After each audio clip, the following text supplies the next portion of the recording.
Paultooreal went from a relatable teen creator to someone who viewers are seriously side-eyeing, and today we're going to be unpacking why. I'm a pass. Me personally, though, I can't be your type. Nah. Nah, that is actually crazy, Ricks. But yeah, bro, gang. You can't be ruining it for the snow bunnies. Brother, the snow bunnies is good. I'm peeping game and liking the blonde hair. Let's not ruin it for them. Couple TikToks and has made them in the past, kind of talking about the hate he receives. And he's made sad TikToks, kind of like venting in a way, promoting anti-bullying. But people are kind of saying it seems only dedicated towards himself. Go hold you, man. Tough. Anyway. I found a short that talked about how they exposed him, and yes, he directly stole. This more bar for bar than I ever seen, bruh. I ain't even gonna lie to you, gang. Someone's ice cream clip. Is this even like, is this even like him doing it himself? This is just like rip. That talked about how they exposed him. Oh nah, he ripped this boy like this worse than Kika Kim, bro. This just bar for bar, he just taking the clips. He dedicated towards himself. Basically, it was a confirmation to begin in the video, saying how Paul makes anti-bullying TikToks about the hate he receives about him. But then the second video they put in that, it was a video of him being hateful, not the nicest towards other people in a relatable TikTok. Yes, he directly stole. This more bar for bar than I ever seen, bruh. I ain't even gonna lie to you, gang. Someone's ice cream clip. Is this even like, is this even like him doing it himself? This is just like rip. Poor Paul, he's sad because people judged him on his looks. It reminds me of that time he judged people on how they look. Basically commenting on someone else's looks in a relatable TikTok when he promotes the opposite in TikToks about him. So that was one thing I saw about people voicing their opinions on him in a negative way specifically. And my opinion on that is the relatable TikTok I saw that he made about other people's looks, was it the best? No, it wasn't the worst either though. Jealous, and then eventually deleted the comment because he got so much backlash for it, which is insane to me. Like, you got caught stealing content and now they're jealous for saying you deserve to be criticized for it. Yeah, that's that casual dumbassery. We gonna see him later. Here's the clip that he directly stole.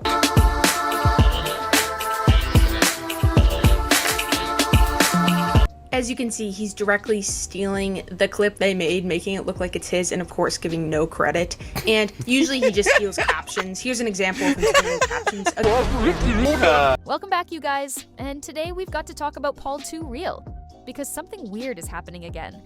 So recently, rumors started flying about a failed bookstore deal that Paul allegedly hyped up online, and people are now saying he might have exaggerated the whole thing for clout. On top of that, a smaller influencer came forward last week saying Paul ghosted them right before they were supposed to collaborate. Y'all, the way this man's name keeps coming up in controversy after controversy, it's honestly wild.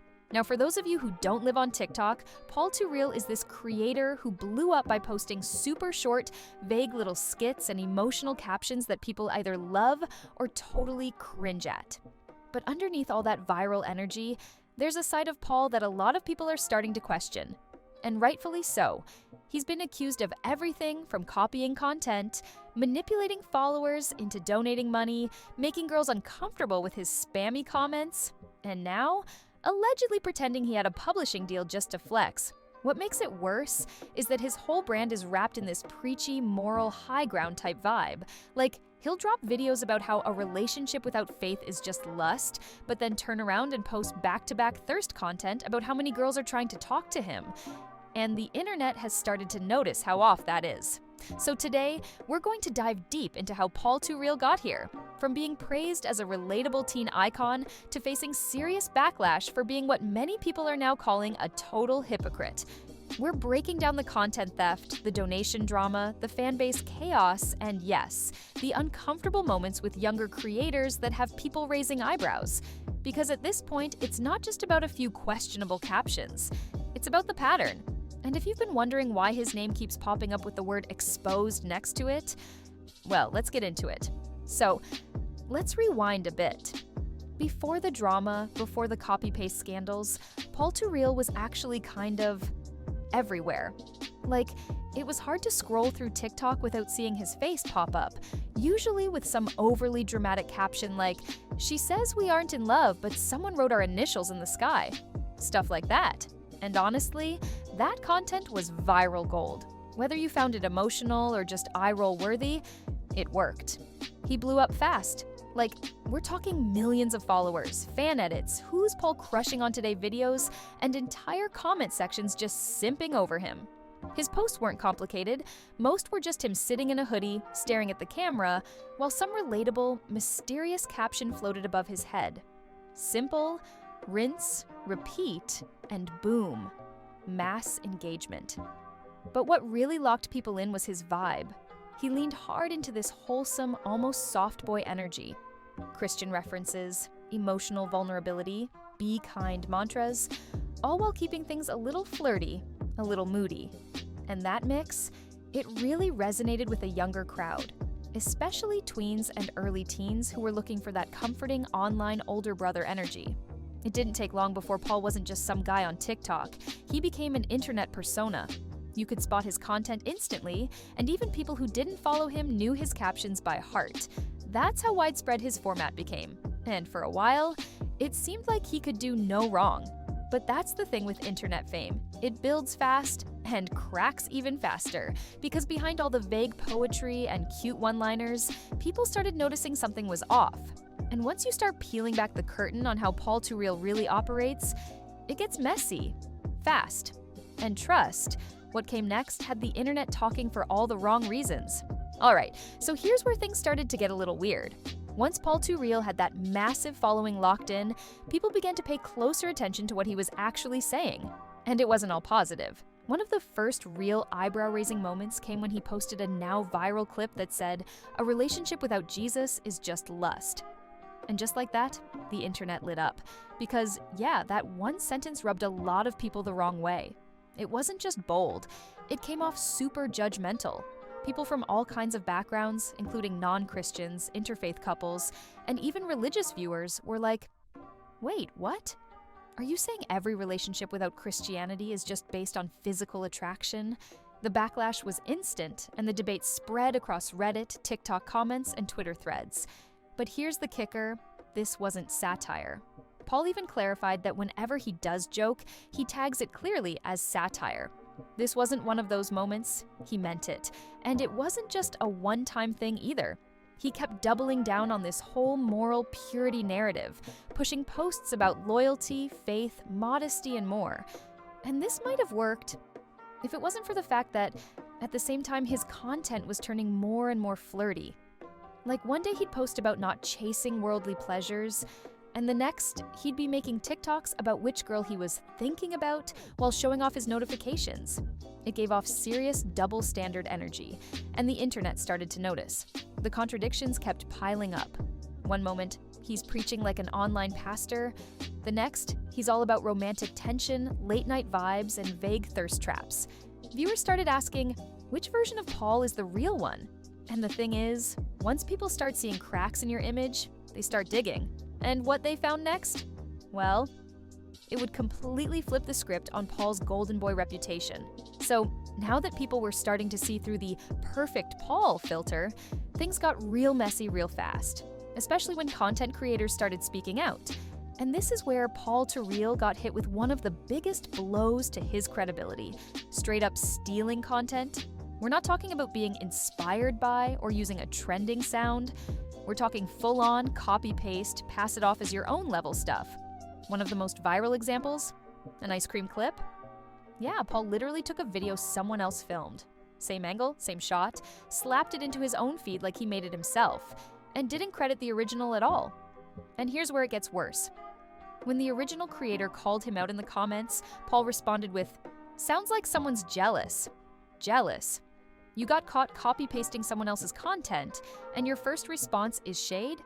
Unsurprisingly, that comment got deleted later, probably because the backlash came in heavy. But that wasn't the only case.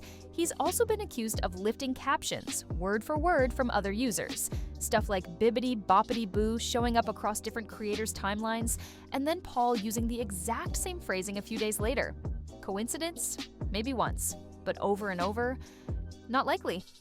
And the thing is, it's not like Paul's never talked about this before. He's actually made posts complaining about his ideas being stolen. One time, he even posted a whole video saying, "Me when a bigger creator copies my content and doesn't tag me." So let me get this straight. You can call others out for copying you, but when you do it to smaller creators, it's just fine? Yeah, people weren't buying it. Fans started realizing this wasn't some isolated thing. It was part of a larger pattern. And while a lot of influencers might brush off these kinds of things, Paul's whole brand was built on being real.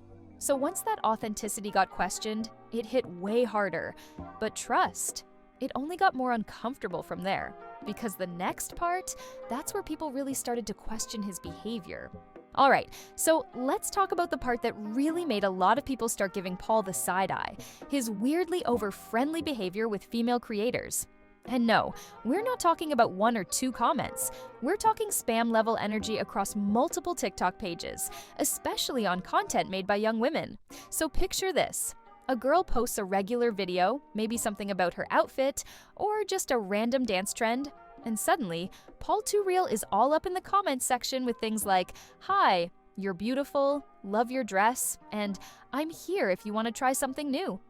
And it's not subtle, it's paragraph after paragraph, under multiple posts over and over again.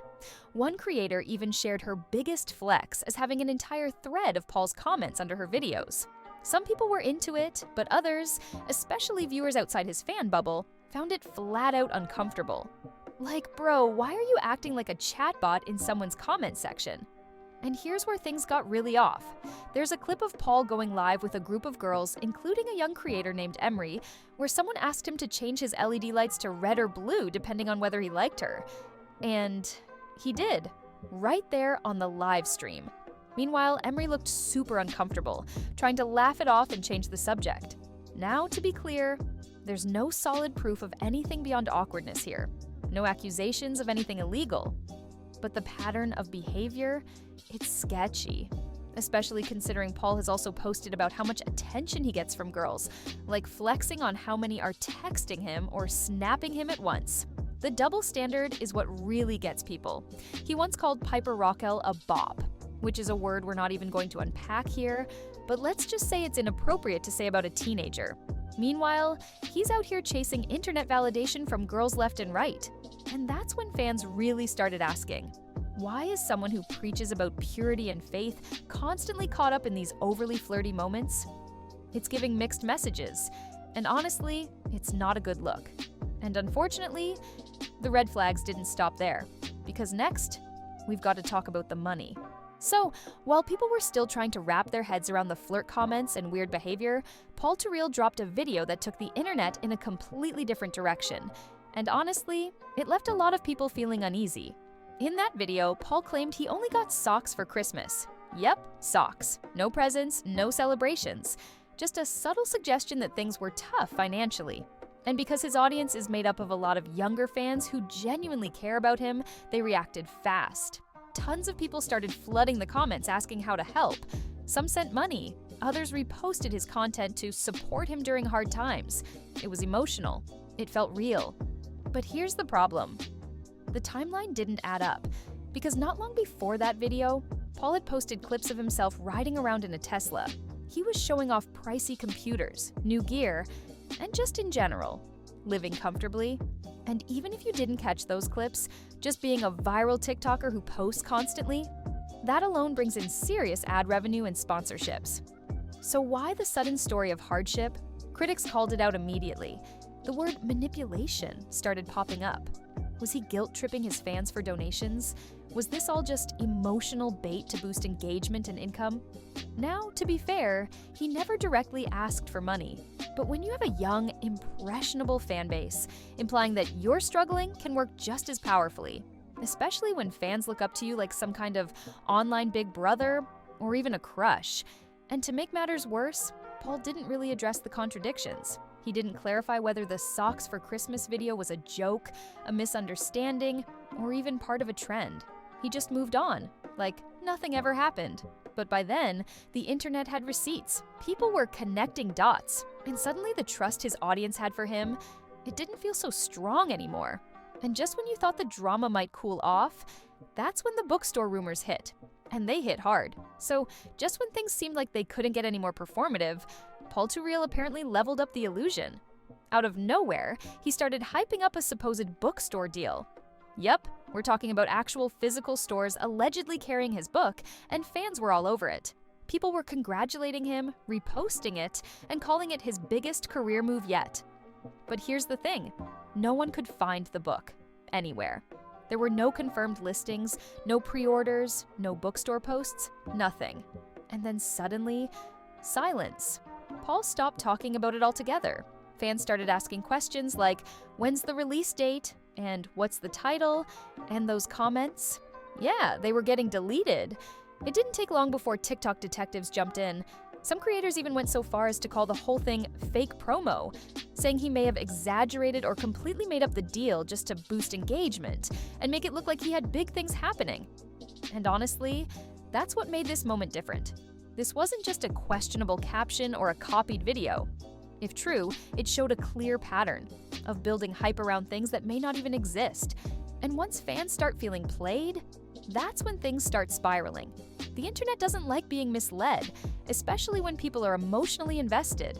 And when Paul started going quiet instead of clearing things up, it didn't help. It only added fuel to the fire that maybe this wasn't about storytelling, maybe it was just another performance. And if you thought that was the peak of the drama, buckle up. Because what happened next had creators calling him out directly. So while the whole bookstore thing was still floating in awkward silence, another creator came forward, and this time, it wasn't just shady behavior, it was personal. A smaller influencer claimed that Paultooreal ghosted them after agreeing to a collaboration. According to the video, they had everything lined up, messages exchanged, content ideas prepped, and then nothing. No follow-up, no, hey, I can't make it. Just total silence. And the worst part? Paul continued posting like nothing ever happened. For anyone who's ever worked with creators online, you know how frustrating that is. It's not just about scheduling, it's about respect. And when someone with a platform ghosts a smaller creator, it feels less like flakiness and more like they just didn't see you as important. People started asking, is Paul using other creators for clout?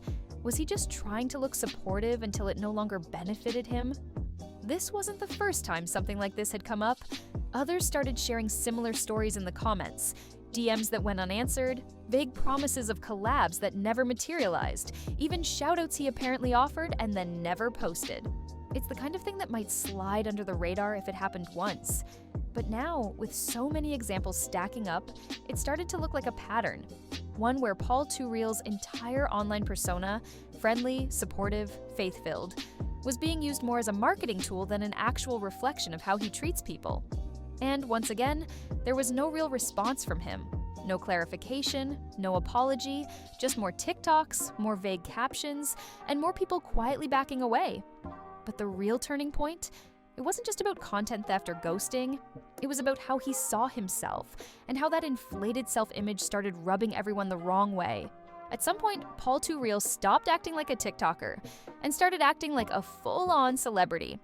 He posted about school photographers like he was dodging paparazzi, made videos hinting that people were obsessed with him, and kept teasing mystery crushes like it was some major Hollywood reveal.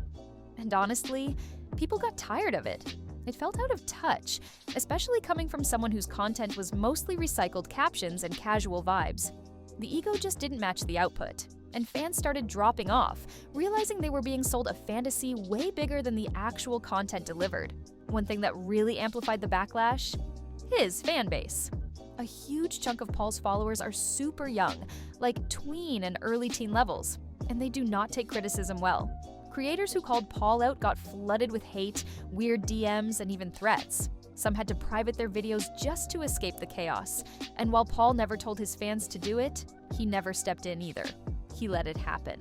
And that silence, it spoke volumes. Because when your fans are causing harm in your name, and you just sit back, that's not just messy, it's irresponsible. Now look, not every reason people dislike Paultooreal is fair. There are folks out there dragging him just for how he looks. And that's not it. Critiquing his behavior, totally valid. But tearing someone down over their face? That's just lazy hate. Still, the real issue isn't his appearance. It's the hypocrisy, the manipulation, the ego.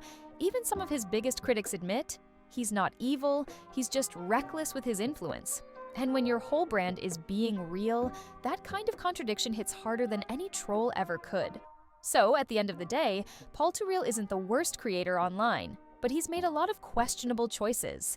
And when your whole image is built on being authentic, even small lies hit different. Will he change? Who knows? But for now, the mask is slipping, and people are finally paying attention.